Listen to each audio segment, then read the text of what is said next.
In the past few days, this image you're seeing has gone viral across the internet. The young man on the left is Christopher. He died in 2012 under very suspicious circumstances. The image on the right shows a body currently on display in a museum. Christopher's mother believes it's him, but she never authorized the donation of his body. This case is bizarre, unsettling, and centers on a mother's relentless fight to uncover the truth about what really happened to her son's body.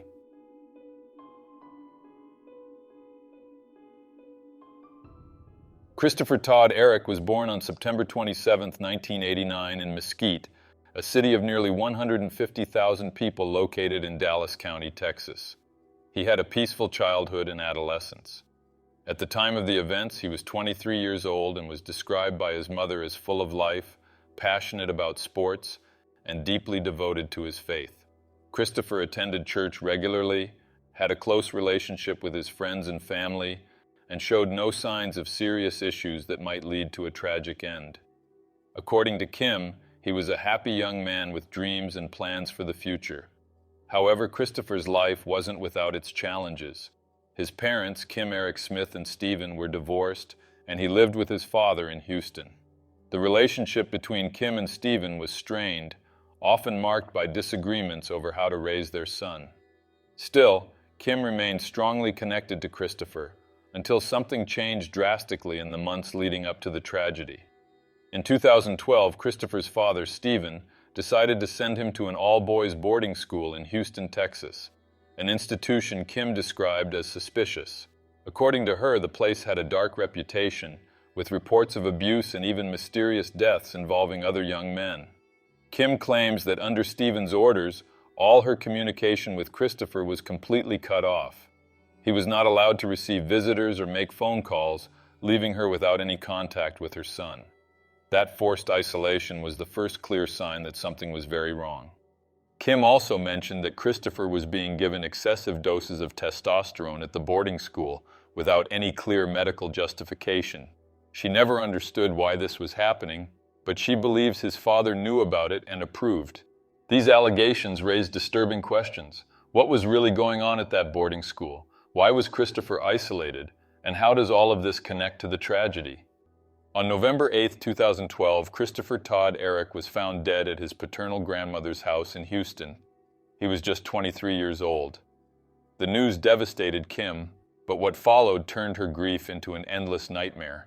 At first, the cause of death was listed as cardiac arrest, but the official story quickly changed, sparking suspicion.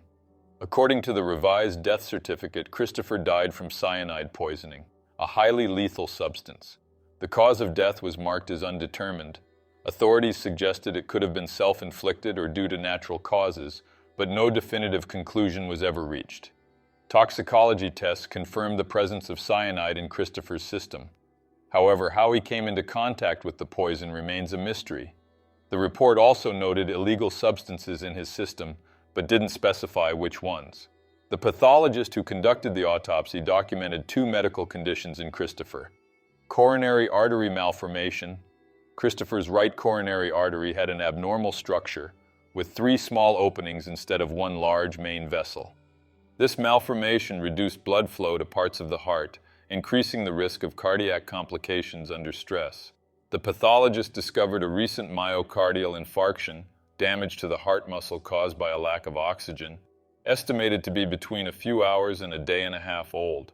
There was also a small tear in the wall of the aorta, with blood accumulation in the surrounding connective tissue. This injury was recent, possibly 1 to 2 days old, but was not considered the direct cause of death. Initially, the pathologist suspected that the coronary malformation may have led to Christopher's death, but the presence of cyanide shifted the narrative entirely. He concluded that cyanide was the lethal factor, yet he couldn't determine whether it had been ingested intentionally, accidentally, or administered by someone else. The estimated time of death ranged from 6 to 24 hours before the autopsy, which was performed at 8:30 a.m. the day after the body was found, at 4 a.m. on November 8, 2012. Despite Kim's suspicions, pointing to Christopher's father as being involved, authorities found no sufficient evidence to charge anyone. In 2013, a grand jury reviewed the case, but according to sources, chose not to indict anyone in connection to Christopher's death. The cause remained classified as undetermined. Kim completely rejects the official version. She argues that Christopher had no reason to give up on life. He was active, went to church, had friends, and led a stable life. The change in the death certificate from cardiac arrest to cyanide poisoning and the lack of clarity about how the cyanide entered his system only deepened her belief that something sinister had happened. As mentioned earlier, Kim Eric Smith never accepted the official narrative. From the beginning, she believed Christopher's death was a murder and pointed directly at his father, Stephen. Her suspicions started with the way she was informed about his death. According to Kim, Stephen didn't notify her immediately after Christopher passed away. He claimed the body had already been cremated, but never gave her the ashes. Kim found that extremely suspicious. Why didn't the father allow her to see her son's body? Why was the cremation carried out so quickly, without her approval or consultation? These questions led her to believe that Stephen was hiding something. Kim also turned her attention to the boarding school where Christopher had been before his death. She claims the place was known for questionable practices, including administering excessive testosterone to young men without medical justification. Kim believes this may have contributed to Christopher's heart problems, though there's no concrete evidence linking the testosterone to the cyanide. What alarmed her most was learning that other young men from the same school had also died under mysterious circumstances, reinforcing her belief that the place was dangerous. The most shocking moment in the case came years after Christopher's death, when Kim visited the Real Bodies exhibition in Las Vegas, a traveling show that features plastinated human bodies for educational purposes. The exhibit, which has toured multiple countries, is known for its controversial approach, showcasing real preserved bodies to display human anatomy. As Kim walked through the exhibit, she stopped at display number 27, where a plastinated body was posed in the position of the thinker. What she saw left her frozen. Kim is absolutely convinced that the body on display is her son, Christopher Todd Eric. She claims the resemblance is undeniable. The height, the weight, even the facial structure, despite the lack of skin, matched Christopher perfectly. Kim brought 2 photos of Christopher to the museum, one from his teenage years and another taken shortly before his death. She compared the photos to the plastinated body and became even more convinced. On social media, Kim shared the images, pointing out similarities that stunned her followers. One follower noted that while tattoos or specific marks are hard to identify on plastinated bodies, the resemblance was just too strange to ignore. Kim tried to get answers from the exhibit staff, asking who the person in display case 27 was. However, she was told that, out of respect for the deceased and due to confidentiality, no information could be shared. Kim found that suspicious. If the bodies were truly donated voluntarily, as the exhibit claimed, why not release the donors' names, or at least confirm where the bodies came from? Determined to uncover the truth, Kim started digging through obscure internet forums, where she came across disturbing claims. A supposed former employee of the Real Bodies exhibition alleged in an anonymous post that the acquisition of bodies was entirely illegal and that oversight was practically non-existent. Another worker, a young man new to the team, approached Kim after hours and confirmed that staff members were aware the bodies came from questionable sources, though he didn't have further details to share. A major obstacle is the plastination process used to preserve the bodies. During plastination, organic tissues are replaced with polymers, making DNA testing extremely difficult or even impossible. Kim requested a DNA test on the body in display case 27, but the exhibit declined, stating that the process made such testing unfeasible. However, Kim argues that if the exhibition has nothing to hide, it should at least release an official statement or cooperate with her investigation.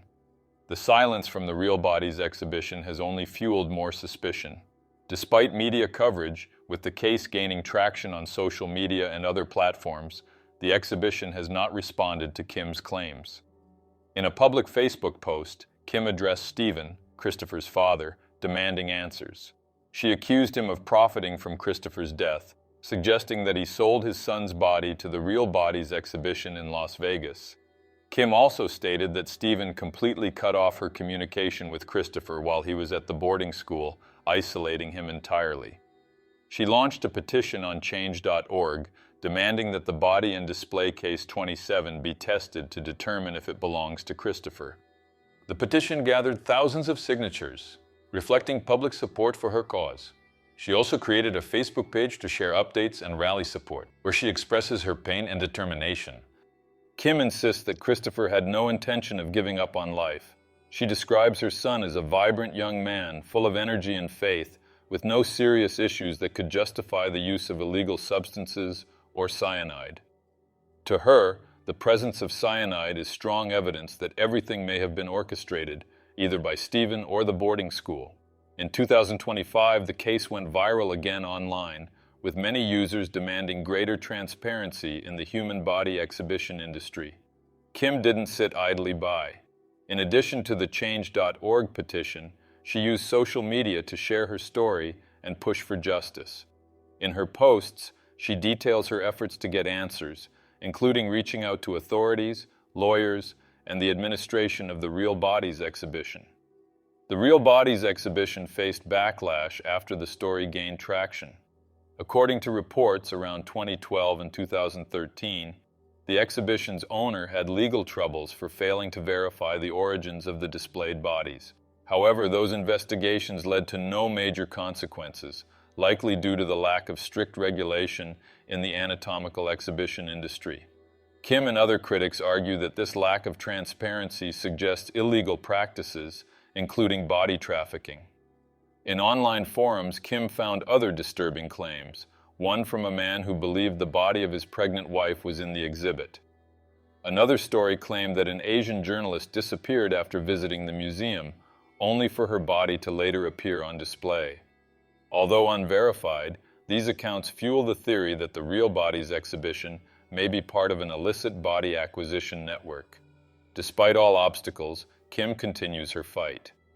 Kim created an online community of supporters who share her outrage and call for changes in the regulation of body exhibitions. Her petition on change.org highlights the need for DNA testing and greater accountability in the industry, and she plans to take the case to higher courts if possible. The case of Christopher Todd Eric has sparked several theories, fueled by inconsistencies and the silence of the parties involved. Let's explore the main ones. Murder by father. Kim believes Stephen killed Christopher, possibly using cyanide, and sold his body to the Real Bodies exhibition for profit. She points to the rushed cremation, the lack of ashes, and the isolation at the boarding school as evidence of a deliberate plan. The administration of testosterone at the boarding school may have been an attempt to mask health issues or create conditions for death. The downsides. There is no direct evidence that Stephen administered cyanide or sold the body. Cyanide poisoning could have been accidental or voluntary, and the quick cremation may be explained by personal decisions, although suspicious. Accidental death at the boarding school. Another theory suggests Christopher died due to negligence or experimentation at the boarding school, such as the administration of testosterone or other substances. Cyanide may have been a chemical accident, and the body was sent to the exhibition to cover up the incident. The downsides. There are no confirmed records of cyanide-related deaths at the boarding school, and having the body in the exhibition would be a huge risk for the institution. Voluntary dose. The official version suggests that Christopher may have ingested the substance intentionally or accidentally, possibly due to the use of illegal substances.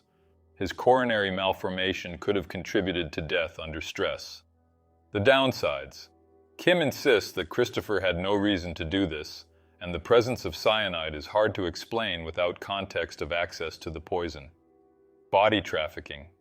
The broader theory is that Christopher was a victim of an illegal body trafficking network, with the Real Bodies exhibition acquiring bodies from questionable sources. Kim believes Stephen collaborated with this network, but other mentioned cases, such as the pregnant wife and the Asian journalist, suggest a systemic issue. The downsides. Plastination makes identification impossible, and the exhibition claims that all bodies are voluntarily donated, though without public evidence. The campaign has also sparked debates about the ethics of body exhibitions, with many calling for boycotts of the Real Bodies exhibition until it clarifies the origin of its bodies. Kim Eric Smith has become a powerful voice in the fight for transparency. Her story has resonated with other families who have lost loved ones under mysterious circumstances, and she plans to continue pushing for legislative changes. By May 2025, there had been no significant progress in reopening the criminal case, but public pressure continues to keep the issue alive. The Real Bodies exhibition is still operating, but it faces growing criticism. Some suggest that the body in display case 27 may have been removed or replaced due to the controversy, though this has not been confirmed. The case of Christopher Todd Eric is more than just a true crime mystery. It's a story about a mother's fight for justice, the pain of an irreparable loss, and the shadows of an industry that profits from the unknown. Kim Eric Smith believes her son was murdered and that his body is on display at the Real Bodies exhibition. But without concrete answers, she lives an endless nightmare. But what about you? What do you think? Do you believe Kim is right and that the body in display case 27 really belongs to her son? Leave your opinion in the comments. Thank you so much for watching, and I'll see you in the next video.